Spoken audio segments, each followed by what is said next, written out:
আজকে এমন 3টি ফোন নিয়ে কথা বলবো যা দিয়ে আপনি সারাদিন গেম খেললেও ফোন গরম হবে না এবং ক্যামেরা হবে আইফোনের মতো, তাও 20,000-এর আশেপাশে। 1 নম্বর ফোনটা দেখার জন্য অপেক্ষা করুন। সবার প্রথমে কথা বলবো হেলিও 95 ফোনটির সম্পর্কে। এই ফোনটিতে থাকছে full HD plus 6.67 inches 120 hertz AMOLED panel. Under display fingerprint দেওয়া হয়েছে।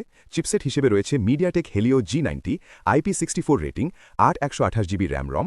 মেন ক্যামেরায় রয়েছে 50 মেগাপিক্সেলের সোনি IMX752 আর ফ্রন্ট ক্যামেরায় দেওয়া হয়েছে 32 মেগাপিক্সেল।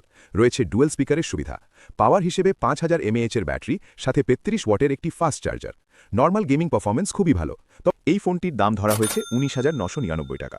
দ্বিতীয় নম্বরে কথা বলবো মোটোরোলা মোটো G67 পাওয়ার ফোনটির সম্পর্কে। এই ফোনে দেওয়া হয়েছে 6.7 ইঞ্চিস ফুল HD plus IPS LCD display, যার রিফ্রেশ রেট 120 হার্টজ। 7000 mAh-এর ব্যাটারির সাথে 30 ওয়াটের ফাস্ট চার্জিং দেওয়া হয়েছে। ব্যাক ক্যামেরা হিসেবে সোনি 50 মেগাপিক্সেলের 4K ক্যামেরা দেওয়া হয়েছে। সেলফি ক্যামেরা হিসেবেও 32 মেগাপিক্সেলের 4K ক্যামেরা দেওয়া হয়েছে। 8GB র্যাম 128 স্টোরেজের এই ফোনটিতে চিপসেট হিসেবে দেওয়া হয়েছে স্ন্যাপড্রাগন 7S Gen 2, যার ফ্যাব্রিকেশন 4 ন্যানোমিটার। এই প্রসেসরের গেমিং পারফরমেন্স গেমারদের মন কেড়ে নেবে।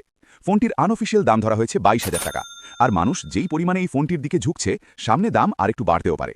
সর্বশেষ ফোনটি হচ্ছে রিয়েলমি P4, যাতে রয়েছে 6.77 inches AMOLED display, MediaTek Dimensity 7400 processor, 7000 mAh-এর ব্যাটারি, 88 ওয়াটের fast charging, 50 MP plus 8 MP back camera, 16 MP front camera, 8GB RAM, 128GB storage.